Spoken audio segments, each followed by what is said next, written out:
Radio उड़ान के updates लेने के लिए इस चैनल को सब्सक्राइब कीजिए और इस वीडियो को ज्यादा से ज्यादा लाइक कीजिए और शेयर कीजिए। For more info log on to www.radioudan.com।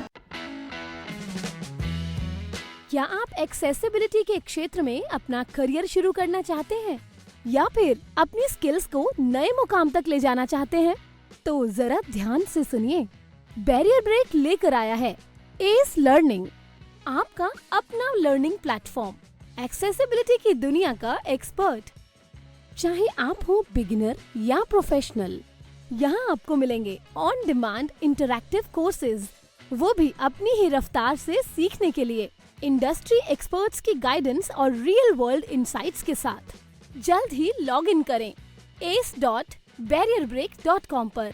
Subscribe for free and start with free Ace Bytes. Ace Learning by Barrier Break. अब एक्सेसिबिलिटी सीखिए अपने ही अंदाज में। या दोस्तों, नमस्कार, आदाब, सत श्री अकाल। मैं दानिश महाजन प्रोग्राम बदलता दौर में स्वागत करता हूं। जैसा कि आप जानते हैं, बहुत सारी सीरीज हम कर रहे हैं।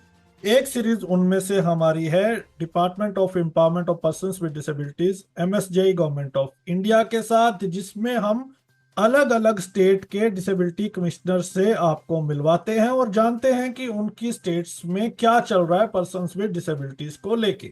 ये इंडिया में पहली बार हो रहा है जब हम इस तरह की सीरीज कर रहे हैं, जहां कोई भी इस तरह की सीरीज कर रहा है जिसमें लगभग सभी स्टेट्स के डिसेबिलिटी कमिश्नर्स को बुलाया जा रहा है और उनसे आपके राइट्स और क्या चल रहा है उस स्टेट में उसके बारे में जानने की कोशिश की जा रही है। तो इस कड़ी में जो आज की हमारी मेहमान हैं वो बहुत खास हैं और बहुत कम आप लोगों ने उन्हें सुना होगा। उड़ीसा में तो वो काफी वोकल और वाइब्रेंट हैं। आज हम उड़ीसा के SCPD से आपको मिलवाने जा रहे हैं। ब्रतती मैम है हमारे साथ। मैं शुरुआत में ही माफी चाहता हूं अगर मैंने आपका नाम गलत प्रोनाउंस किया है। Thank you so much ma'am for giving us time. Thank you, most welcome. इससे पहले कि हम आपके कामों पे आए, जाने उड़ीसा में क्या चल रहा है, हमारे लिसनर्स को थोड़ा सा अपने बारे में बताएं। Good afternoon, everybody. All the listeners, my good wishes to you, including all the PWDs. I'm really thankful to Radio उड़ान, जिन्होंने मेरे को ये अवसर दिया आप सबको ये प्रोग्राम के जरिए आपसे बातें करने का, आपसे मेरा जो वक्तव्य है उसको बोलने का और डिस्कशन करने का। इसीलिए मैं रेडियो उड़ान का ग्रेटफुल हूँ और आशा करती हूँ कि ये डिस्कशन आप लोगों को अच्छा लगे। उड़ीसा में जो काम चल रहा है ये आपको इंस्पायर करे और हम बोथ इस प्रोग्राम से लाभ उठाए। Thank you. बिल्कुल, थोड़ा अपने बारे में बताएं मैम हमारे लिसनर्स को। Actually, my name is Bratati Harichandan. I'm a retired IAS officer of the state government, working as director in the Social Security Department. After my retirement, I was nominated for the post of State Commissioner for PWT, and I joined in October 23rd. Great. Prior to my retirement, honestly speaking, for my entry into this world of PWDs is 5 to 6 years old, and with this span of time, I have become so attached to this society, to this circle, that I think even if my tenure is gone, I will be connected to all of them in any form, in any manner. It is very difficult to get detached once you are attached to the persons with disability. That is my whole intention. That is my whole inference with my association with these people. Right. तो थोड़ा सा बताएं हमें उड़ीसा में क्या चल रहा है, कैसे देखती हैं पर्सन्स विद डिसेबिलिटीज की कंडीशन को, क्योंकि आप डायरेक्टर भी रही हैं और अब आप SCPD भी हैं। तो करंट सिचुएशन क्या है पर्सन्स विद डिसेबिलिटीज की कंडीशन को लेके अगर हम बात करें उड़ीसा में, क्योंकि बहुत कम बात होती है उड़ीसा की डिसेबिलिटी सर्कल्स में। Yes, you may be right. Actually, बात ये है कि Orissa is many people may not be knowing, but it is a fact that Odisha is a leading state as far as administration of social welfare activities are concerned in the country. The department in line of the Government of India was formed, a separate department for Ministry of Social Justice was formed in Odisha in 2015. 2015 को ही एक नया department शुरू हुआ जो exclusively social security and persons with disability and other vulnerable groups के ऊपर काम करता है।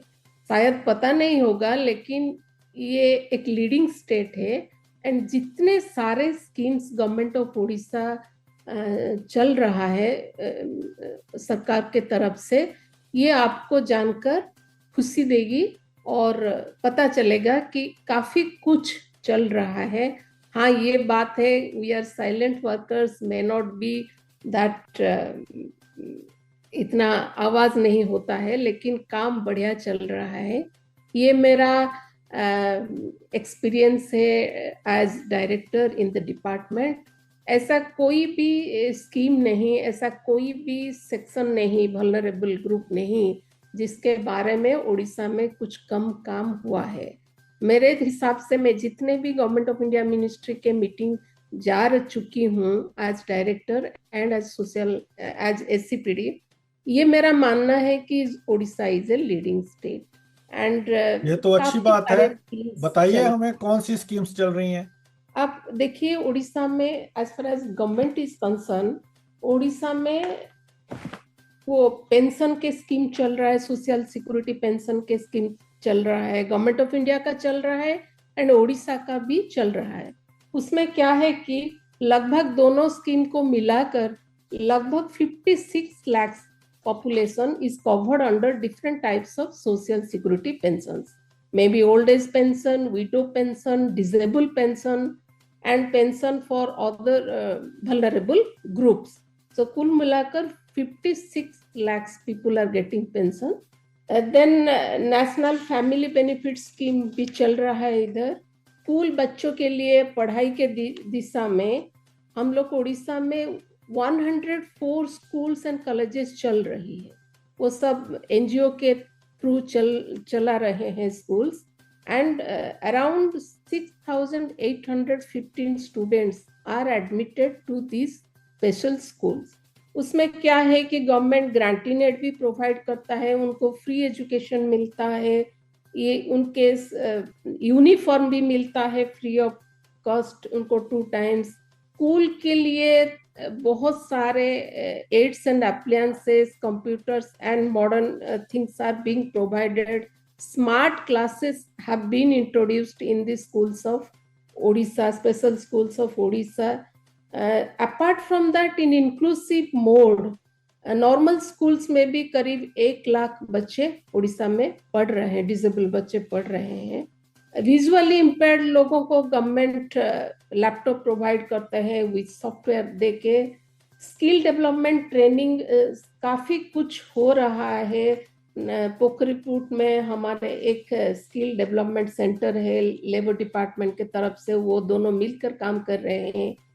जटनी में एक ITI विजुअली इम्पेयर्ड के लिए एक स्पेशल ट्रेनिंग इंस्टीट्यूट खुला हुआ है, वो चल रहा है, उसमें कोर्सेज, डिफरेंट कोर्सेज चल रहा है। डेफ लोगों के लिए वो जो अली अवर जंग इंस्टीट्यूट है उसमें भी ट्रेनिंग दिया जा रहा है, स्पेशल साइन लैंग्वेज ट्रेनिंग भी दिया जा रहा है। उड़ीसा में मैरिज इंसेंटिव दिया जा रहा है जो 2.5 lakhs to a married couple of whom one is a disabled person। इसके बाद वो नौकरी के लिए क्या होता है कि प्री रिक्रूटमेंट कोचिंग भी हम लोग दे रहे हैं। कोविड के टाइम आपको जानकर खुशी होगी कि कोविड के टाइम में हम लोग वर्चुअली भी ये स्कीम चला रहे थे, उसके बाद वर्चुअली भी चल रहा है एंड फिजिकली भी ये प्री रिक्रूटमेंट कोचिंग दिया जाता है जो जॉब एस्पिरेंट्स हैं उन लोगों के। फिर उड़ीसा का एक लीडिंग स्कीम है वो सोशल सिक्योरिटी फील्ड में, उसका नाम है भीम भोई भिन्नक्षम सामर्थ्य अभियान। उसमें क्या होता है कि ना वो कैंप लगाया जाता है। उसका सबसे बड़ी खासियत है कि कैंप लगाया जाता है हर ब्लॉक में ट्वाइस ए ईयर। उड़ीसा में 314 ब्लॉक है, 314 ब्लॉक में ट्वाइस ए ईयर हम लोग वहां पे एक कैंप लगाते हैं। उसमें क्या होता है कि सब कुछ होता है, ये डिपार्टमेंट का जितना भी काम होता है ये सब कुछ होता है।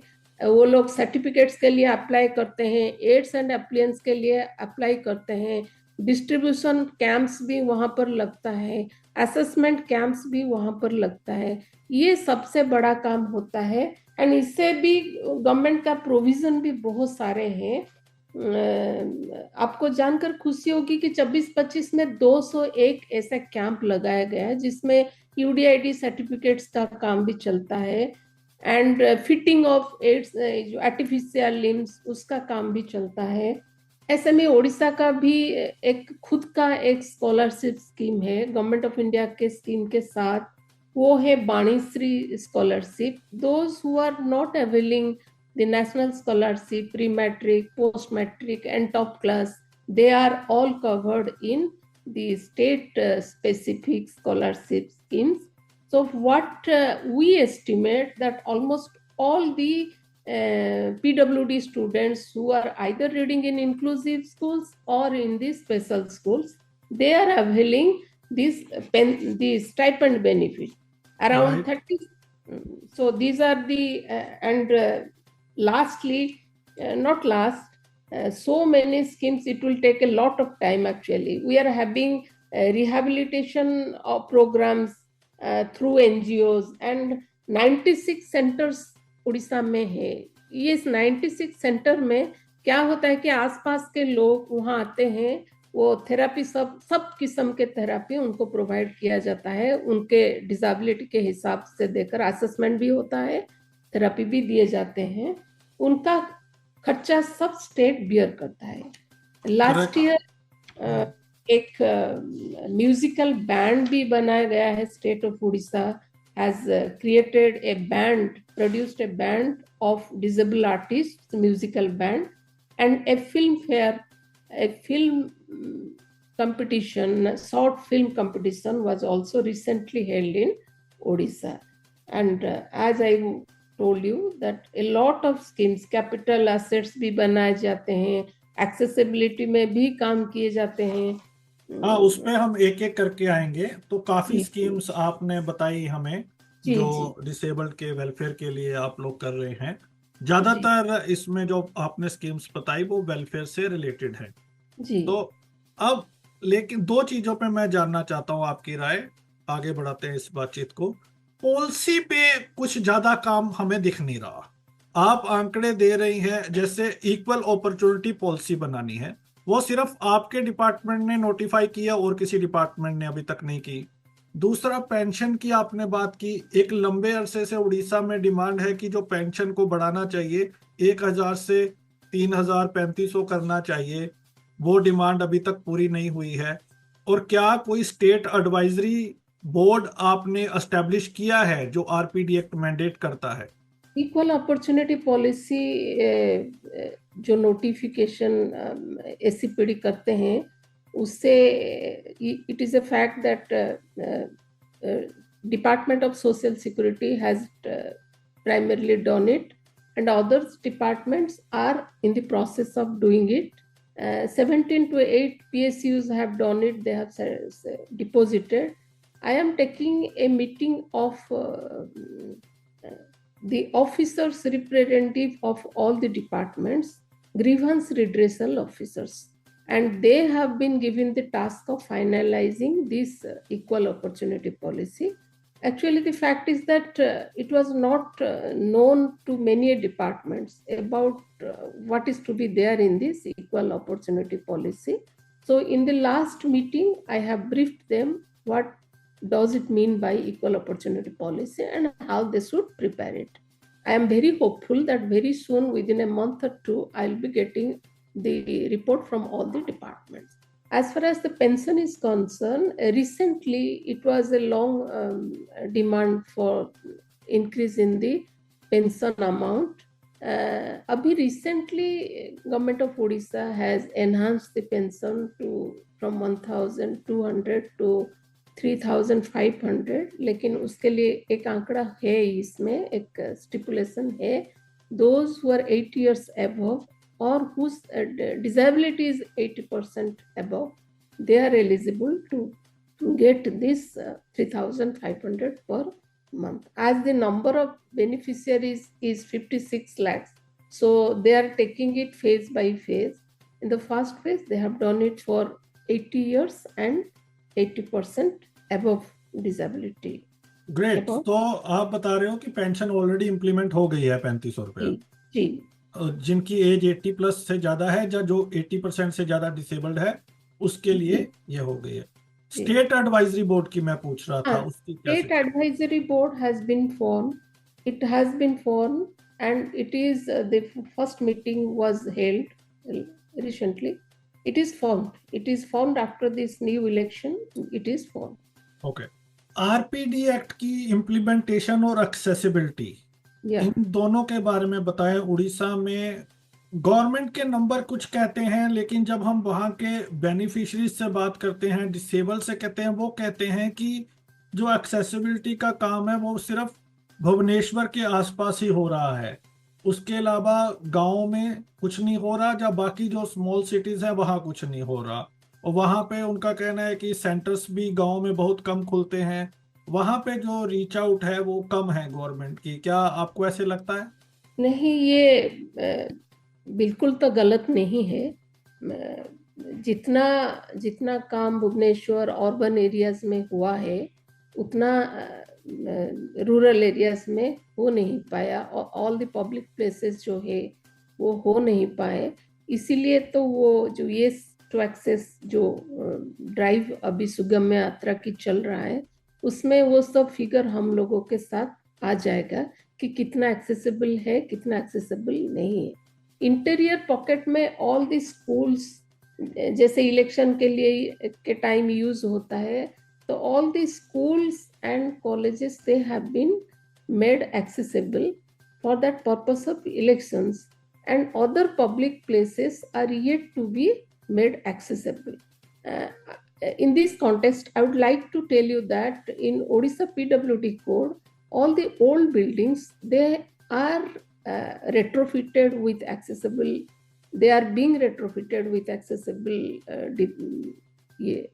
constructions, and all the new buildings which are to be made are bound to be made accessible. Only then the construction will be made.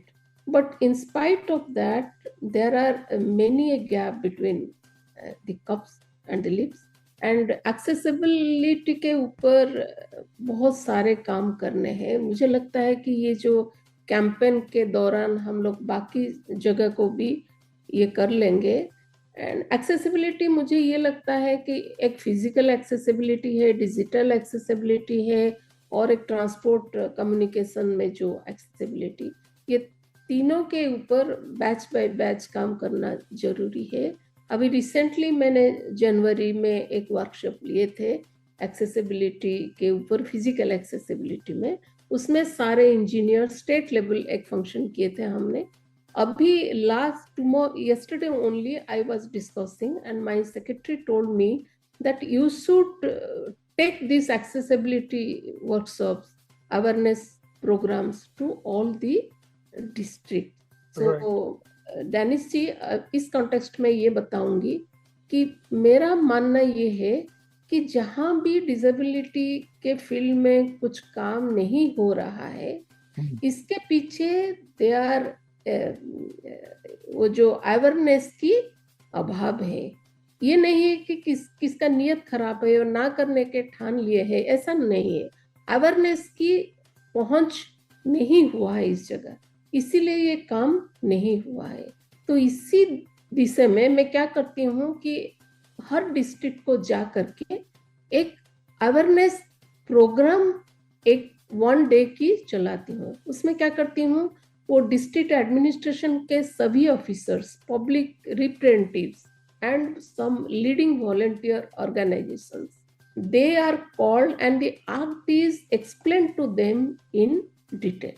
Right ये 4-5 डिस्ट्रिक्ट मैंने कवर कर लिए, उससे मेरे को ये लगता है कि what to speak of social security officers, many doctors, many government officials working in other departments, they are totally oblivious of the act.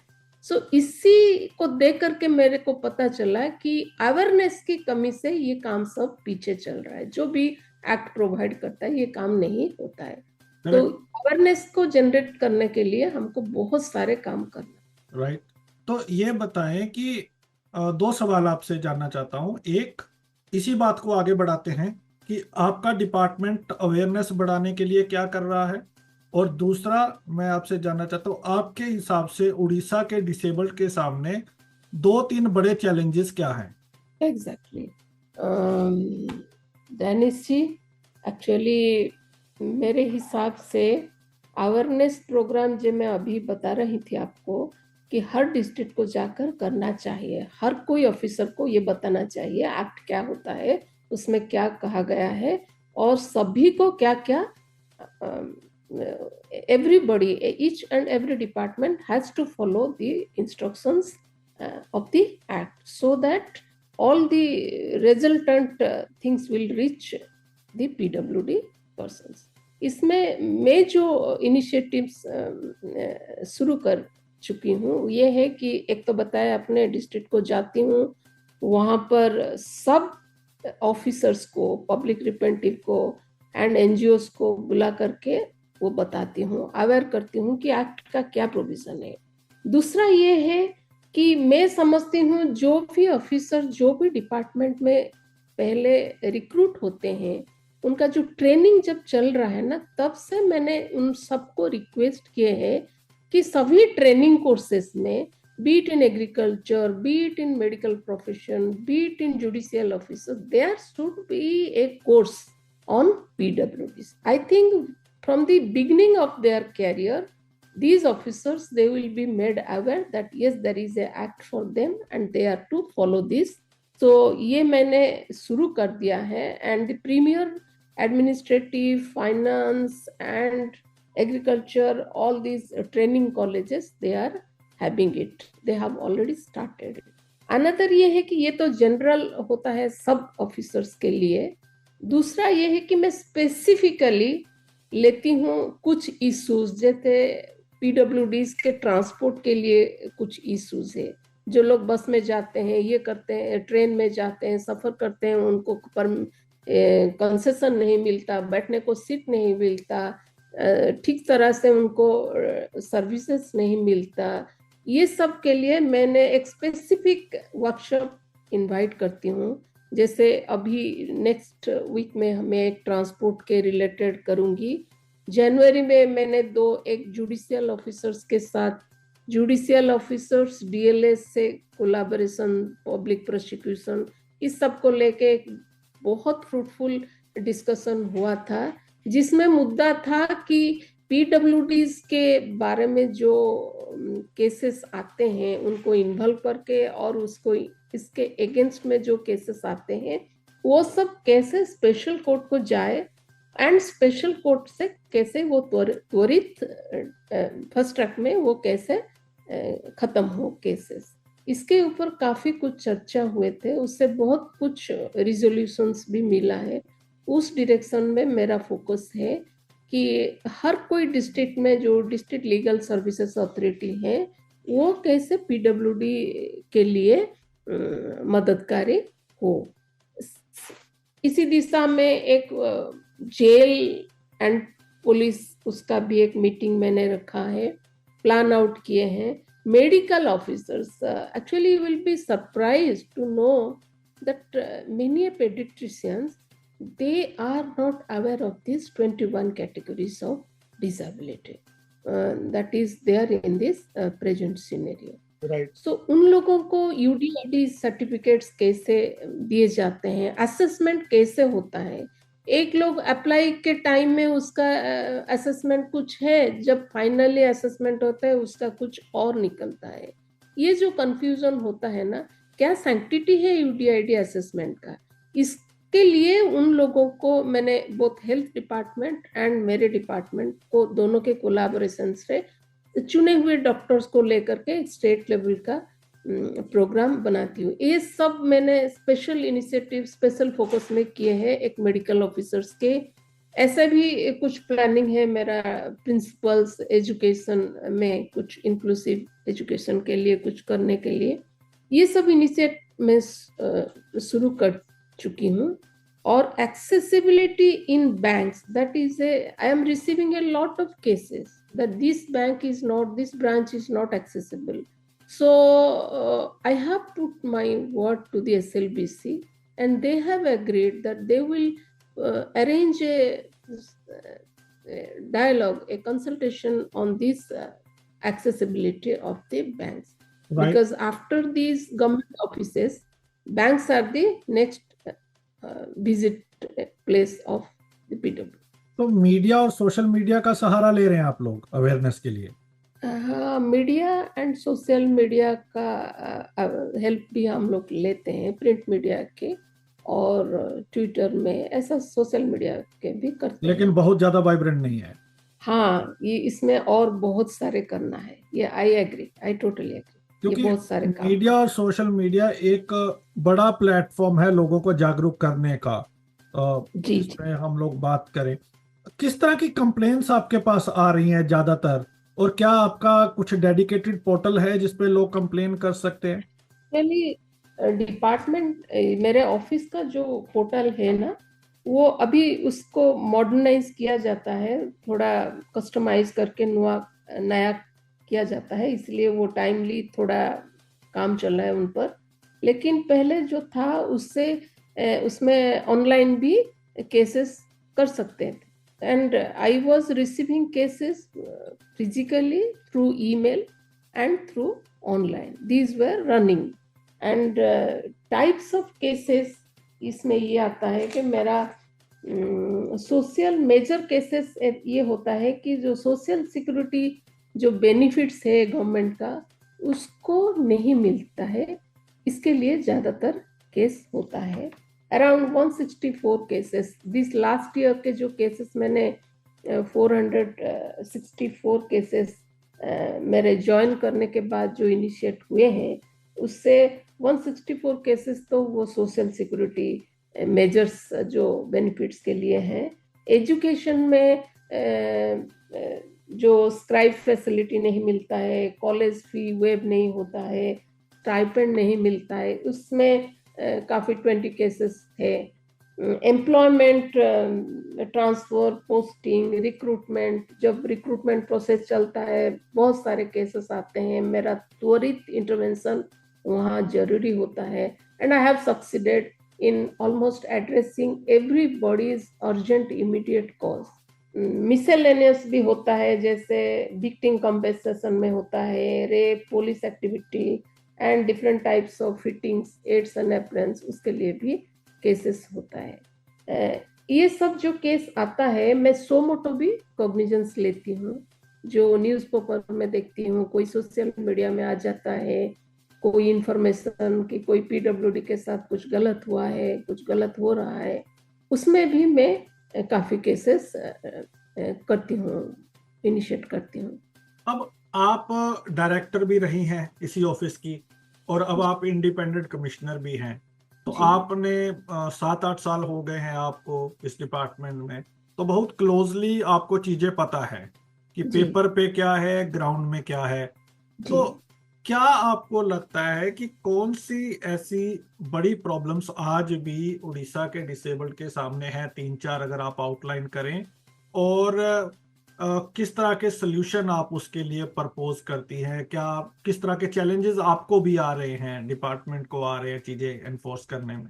Actually Orissa के पॉपुलेशन थे, जो पीडब्ल्यूडी पॉपुलेशन थे 2011 सेंसस के हिसाब से वो 12.5 लाख करीब, लेकिन अभी ये काफ़ी बढ़ गया है, लगता है जैसे 18-19 तो ज़रूर होगा।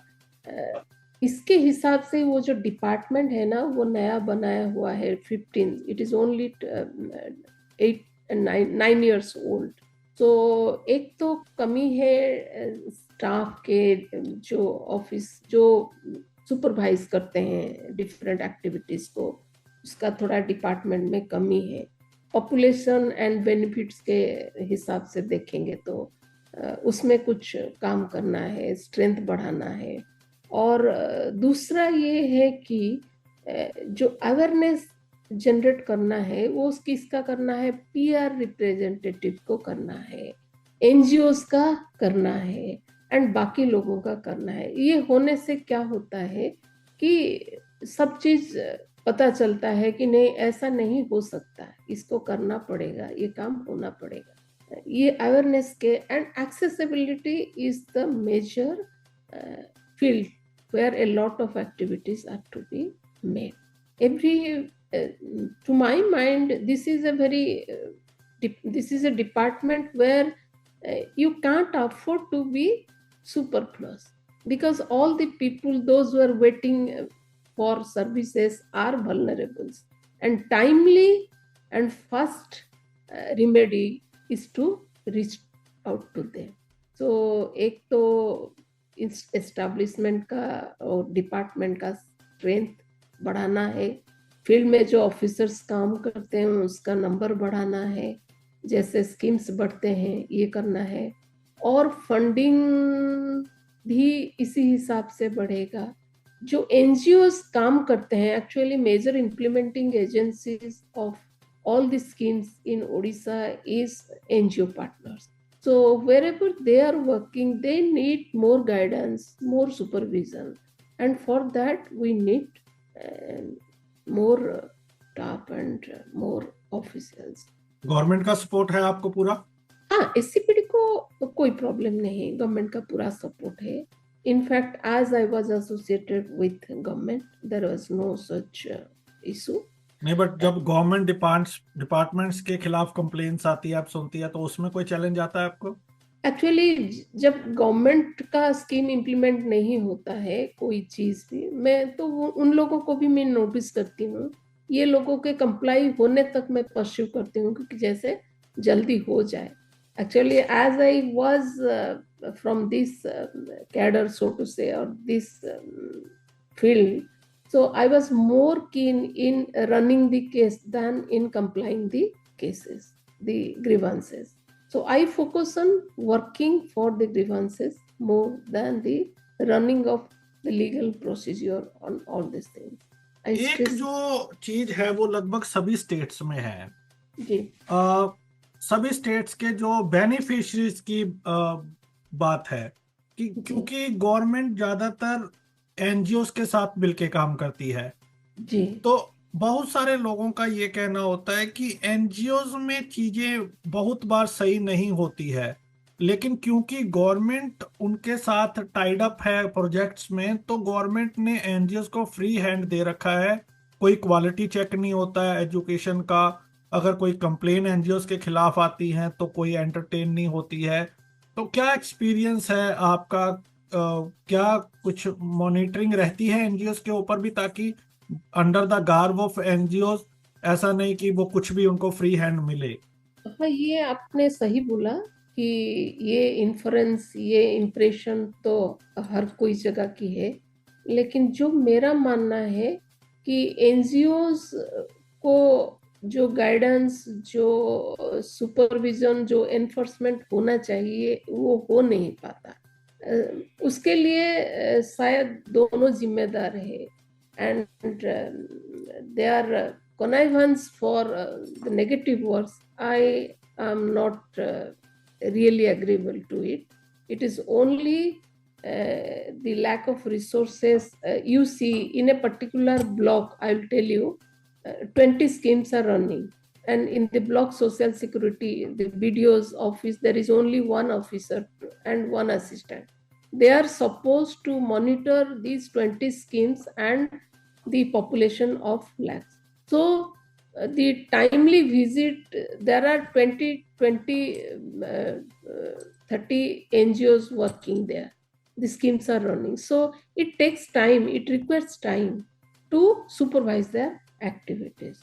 This is not being able to be done. And another thing that Odisha government has done is that they have made district collectors accountable for lack of any communication, miscommunication, and non-delivery of services. So in the district collectors are also ये सब supervise करते हैं, लेकिन जैसे आपको पता है कि इतने सारे एक एनजीओ को डेली तो विजिट नहीं कर पाएंगे बिकॉज देयर आर कॉन्स्टेंट, तो हो जाता है, होता होगा, ये मैं रूल आउट नहीं करूंगी, लेकिन इसके पीछे इंटेंशन से ज्यादा है लैक ऑफ सुपरविजन। राइट, नहीं ये बड़ा इम्पोर्टेंट पॉइंट आपने उठाया है, जो स्टाफ की कमी की बात है। ये काफ़ी डिपार्टमेंट्स में स्टाफ उतना है नहीं जितना होना चाहिए, और जितनी समस्याएं हैं डिसेबल्ड की, क्योंकि अभी कुछ सालों से जो डिसेबिलिटी कम्युनिटी का डिस्कोर्स है वो बड़ा है, तो चीज़ें सामने भी आ रही हैं, तो लेकिन उस तरह से स्टाफ नहीं है। होपफुली सभी मिनिस्ट्रीज में धीरे धीरे स्टाफ बढ़ेगा। लास्ट क्वेश्चन मैम, मैं जानना चाहता हूँ रिक्रूटमेंट को लेके। ये भी लगभग हर स्टेट की कहानी है, जहां भी मैं बात करता हूं, जहां भी शो करता हूं, बैकलॉग पूरी तरह से भरा नहीं जाता, सालों साल पेंडिंग रहता है, कोई स्पेशल ड्राइव नहीं होती है, इसलिए लोगों को ज्यादातर बैंकों की ओर ही मूव करना पड़ रहा है कि स्टेट गवर्नमेंट्स की जो जॉब्स है वो निकलती ही नहीं है। स्पेशल बैकलॉग, किसी भी स्टेट का बैकलॉग भरा नहीं हुआ है 1% भी। तो इसको कैसे, क्या सिचुएशन है उड़ीसा की, कैसे डील कर रहे हैं आप लोग? Actually special drive regular basis पे होना चाहिए, ये तो सही बात है। यूजुअली जो रिक्रूटमेंट होता है इसमें जो रिजर्वेशन होना चाहिए वो प्रिस्क्राइब किए जाते हैं, लेकिन कभी कभी एप्लीकेंट्स नहीं मिलते उस कैटेगरी के, तो वो ब्लैंक रह जाता है। इसको रूल आउट करने के लिए हम लोगों को स्पेशल ड्राइव करना चाहिए। तो कब ले रही हैं आप इनिशिएटिव स्पेशल ड्राइव को रन करने का? This year only I have planned to take up with the help of the department to take up a special drive in all the department, in the major department at least.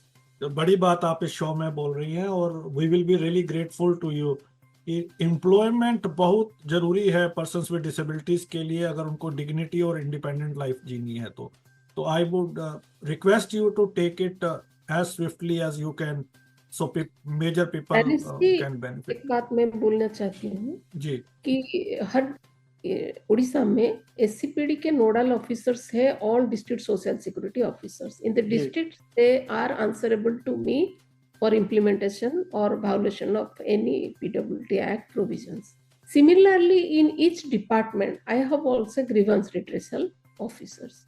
So for these backlog vacancies or any issue in the recruitment matters, I take their help to a great extent, and the redressal of the grievances.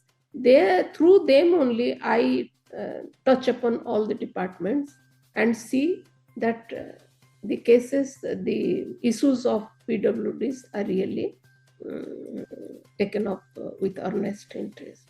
जी, तो अभी क्या mode है आपका complain का? अभी भी लोग आपको ईमेल के थ्रू कर सकते हैं? क्या ईमेल है आपकी? हाँ, कर रहे हैं ना, ईमेल से ज्यादा हो रहा है, फिजिकली कम हो रहा है। मैं डिस्करेज करती हूँ फिजिकली आने के लिए।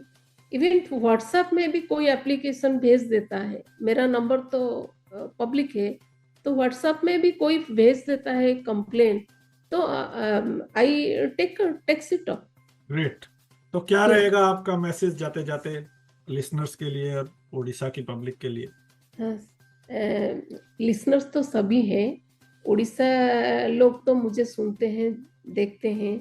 बाकी लोगों के लिए मेरा मैसेज ये रहेगा, सबके लिए रहेगा, कि हम लोग जिनको पीडब्ल्यूडीज बोलते हैं उन लोगों तो सर्टिफाइड पर्सन्स है, डिसेबिलिटीज है उनके, लेकिन बाकी सारे लोगों के कोई डिसेबिलिटीज नहीं है।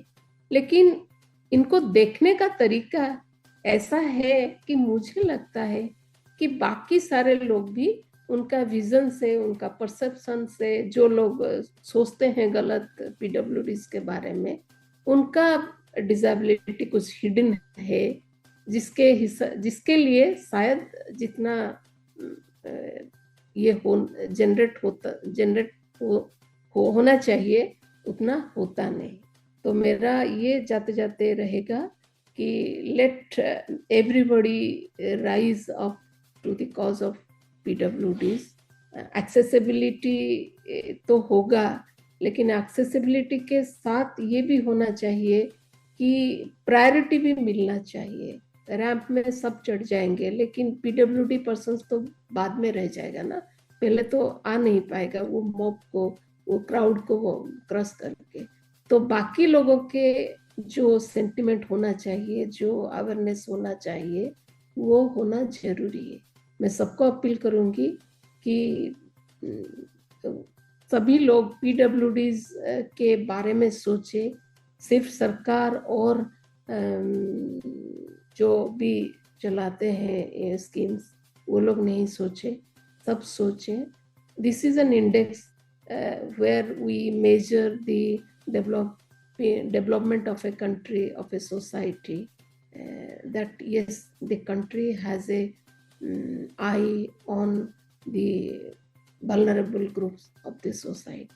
मुझे लास्ट सवाल एक और याद आ गया जाते जाते पूछने का कि पर्पल फेस्ट गोवा में धूम मचा रहा है, बाकी स्टेट्स में भी हो रहा है, क्या उड़ीसा भी इस तरह का कुछ लेने वाली है इनिशिएटिव?